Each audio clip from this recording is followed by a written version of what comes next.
Halo semuanya, bagi para pelaut muda dan juga para taruna-taruna yang sedang belajar maupun yang baru lulus, selamat datang di channel Lilin Tua. Channel ini ada untuk kalian para engineer agar mengetahui segala sesuatu permasalahan permesinan di atas kapal. Agar kalian lebih paham tentang segala permesinan di atas kapal, ikuti terus yuk semua channel-channelnya, tonton terus semua videonya sampai habis. Jangan lupa untuk klik subscribe dan juga loncengnya agar kalian tahu kapan video-video terbaru Lilin Tua akan diupload. Oh ya, kalian juga bisa loh mengajukan pertanyaan melalui kolom di bawah ini ataupun melalui direct message di Instagram Lilin Tua. Tanpa menunggu waktu lama lagi, yuk kita ikuti pelajarannya. Halo, jumpa lagi dengan Lilin Tua. Sehat? Nah, semoga sehat semuanya ya. Yang di sini, yang di sana, yang di mana saja sehat. Hari ini kita mau melanjutkan pembahasan kita tentang pneumatic controller atau controller dari jenis pneumatik. Kemarin part 2, part 1 kita sudah membahas ulang tentang hakikat, kemudian tentang urut-urutan prasyarat, sehingga sampai kemarin kita sudah sampai ke telemetering. Hari ini saya mau mengajak mengingat kembali yang terakhir, yaitu tentang transmitter, bagian dari telemetering ya, transmitter. Ya, kalau kita ngomong transmitter, suatu alat transmitter itu kalau kita buka, dalamnya mesti ada ini ya. Jadi transmitter jenis pneumatik, dalamnya mesti ada ini, yang cara kerjanya kemarin sudah kita bahas. Hari ini kita ngulangin lagi sebentar, baru kita ngomong tentang controller. Karena controller pneumatik sendiri nanti isinya juga ini. Hanya saja bedanya, kalau controller ada dua masukan, ada dua input, yaitu input referensi atau set point dan input feedback dari measuring, dari measured value, dari yang dikontrol, dari output ya. Sementara kalau transmitter hanya satu input, seperti yang Anda lihat di gambar ini, isinya adalah satu input, yaitu input yang dikirim ke transmitter, hasil dari bulb atau sensor. Sensor mendapatkan suatu nilai yang dikendalikan, yang diukur, sehingga namanya measured value. Measured value ini kemudian ditransducer dari jenis apapun, masuknya ke transmitter harus mekanik ya, bentuknya mekanik. Oke, nah di sini Anda akan lihat transmittermu ada masukan yang diwakili oleh batang yang bergerak ke kiri dan ke kanan. Itu adalah hasil dari sensor. Apakah dia lewat transducer, apakah dia langsung, tapi yang jelas masuknya harus mekanik ya, bentuk batang ya. Ke kiri dan ke kanannya dari sinyal tersebut, input tersebut akan mempengaruhi posisi flapper F terhadap ujung nozzle N. Kalau dekat dengan nozzle berarti menghasilkan tekanan nozzle tinggi. Sementara kalau menjauhi nozzle dia akan menurunkan tekanan nozzle. Tekanan nozzle sendiri adalah tekanan udara yang besarnya antara 0 sampai 1,4 hasil pencekian udara supply yang di throttle, yang di restriktor oleh restriktor air, sehingga katakanlah dari 6 dicekik menjadi 1,4 pada saat nozzle tertutup oleh flapper.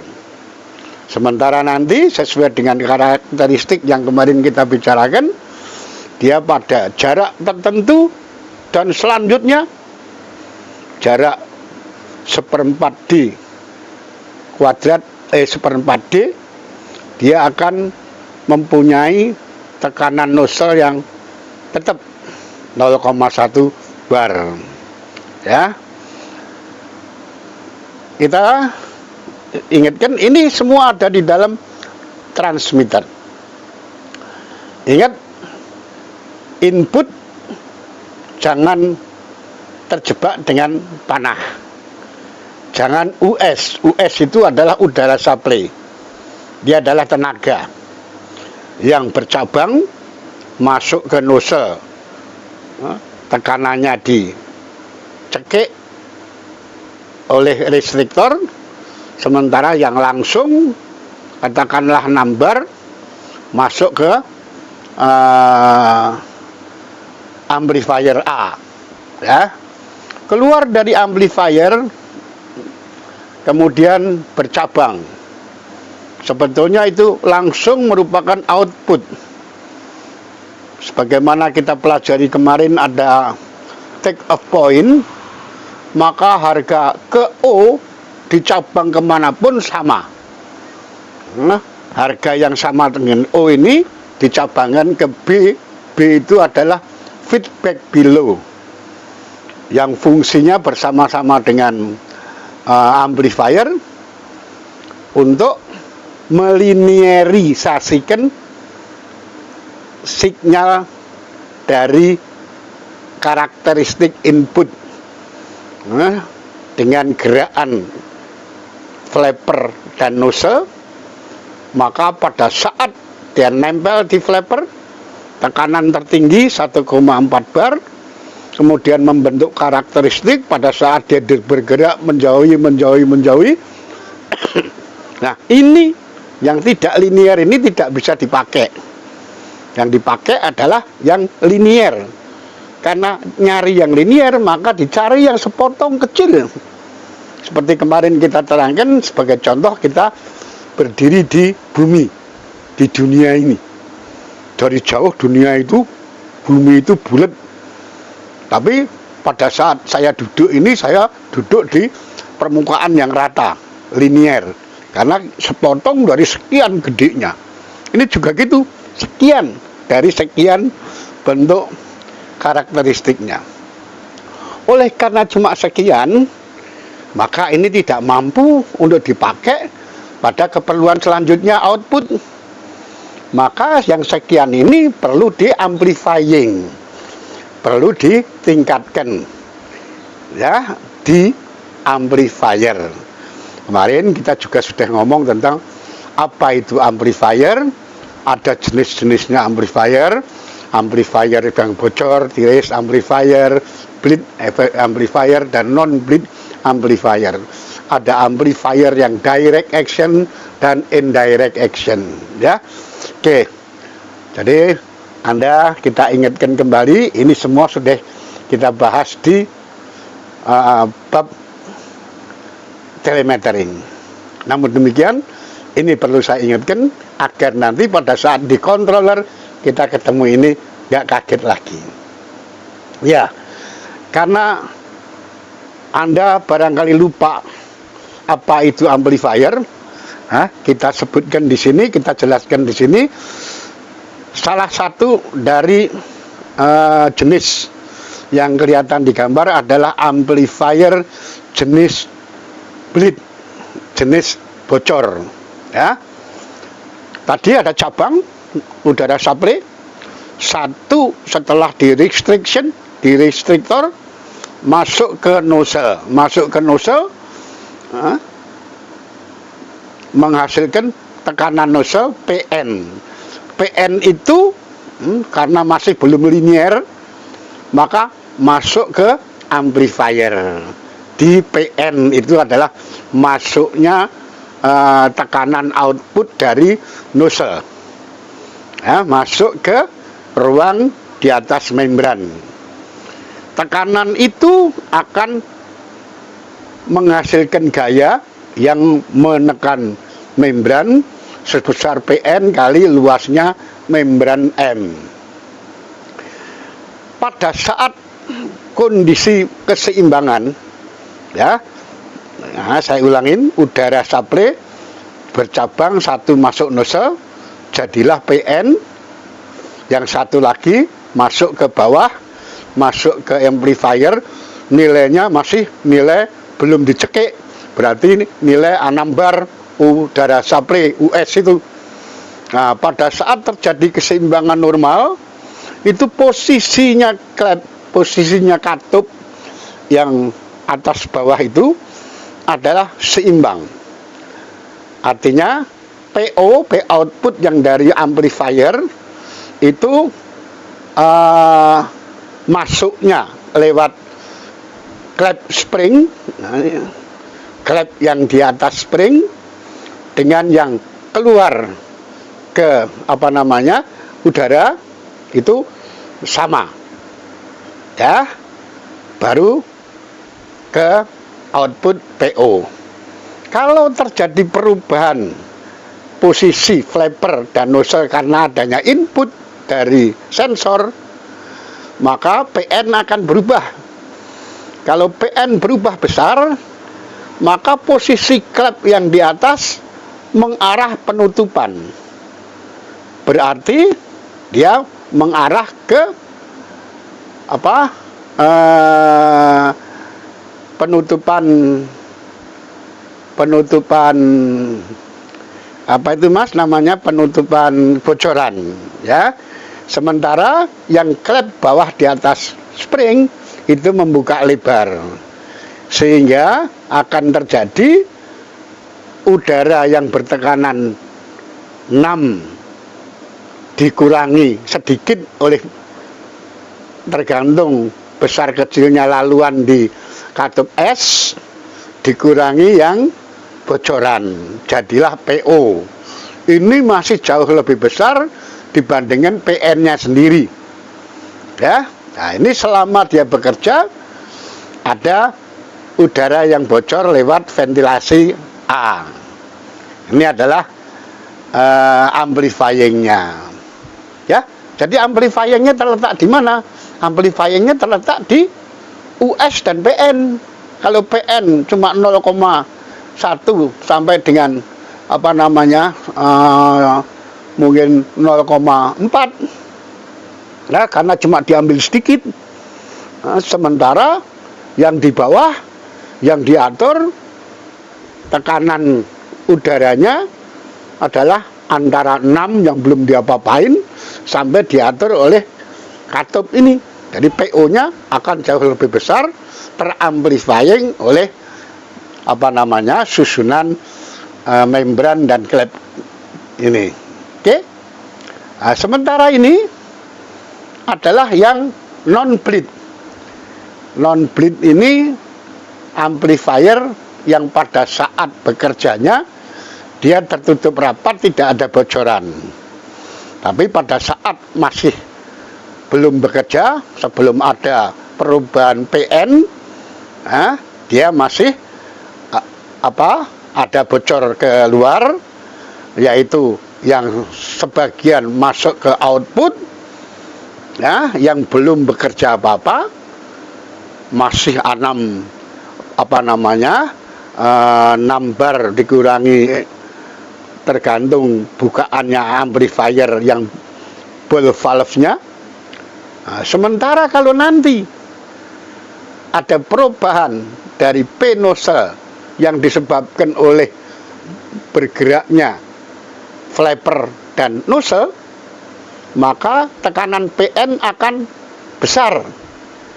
Besarnya tekanan PN akan menghasilkan gaya seluas PN, sebesar PN kali luasnya membran plus gaya spring S, ya. Ini akan mendorong susunan rumah yang diarsir yang berlubang ke air, yang berlubang ke udara bebas. Susunan itu turun ke bawah karena didorong oleh membran M1, maka dia akan menyentuh klep atas. Jadi klepnya ada dua, klep bola dan klep segitiga, klep atas, sehingga tertutup rapat.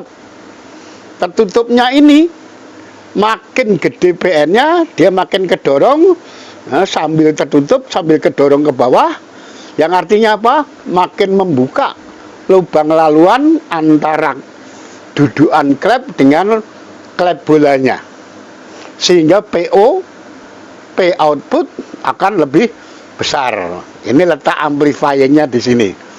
Ya, seperti tadi letak amplifiernya adalah PN yang kecil digerakkan menjadi PO yang gede karena US-nya gede. Kalau PN-nya antara 0,1 0,4 kira-kira, sementara US-nya 6 sampai turun tergantung, ya. Paling tingginya 6. Nah, oke. Kita ngomong tentang amplifier yang kita sudah jelaskan sekarang. Jadi isinya transmitter, ada tuas input, ada flapper, ada nozzle, ada restrictor, ada udara supply yang cabang kedua, cabang 1 menghasilkan PN, cabang satunya US langsung masuk ke amplifier. Oke? Iya. Kemarin kita sudah sampai di sini, barangkali lupa. Ini adalah wujud transmitter, ya. Prinsip kerjanya di sebelah kiri, benda nyatanya di sebelah kanan. Lihat, mana inputnya? Nah, sinyal input, hati-hati, bukan asal nunjuk karena tanah masuk, tapi kita mesti tahu yang mengerjakan flapper. Nah, dalam hal ini flapper dikerjain oleh gaya F1 hasil dari sinyal inputnya P1 sebesar P1 kali luasnya membran A1, sehingga terjadilah gaya F1. Perhitungannya pakai diagram Bloch kemarin, F1 sama dengan P1 kali input kali luas. Gerakan ini, gerakan PF1 ini dengan adanya penumpu, maka dia akan menghasilkan gaya yang ke feedback below dan membawa flapper mendekati nozzle yang bawah merah.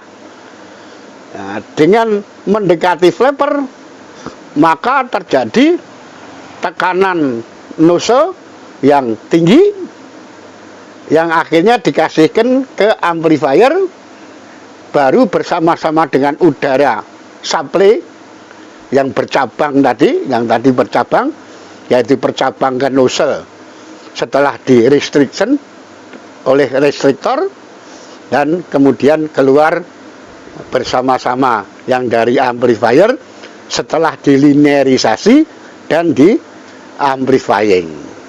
Nah, kalau ini kita lihat prakteknya di bendanya, maka amplifier Anda lihat ada di atas, restrictor Anda lihat ada di atas.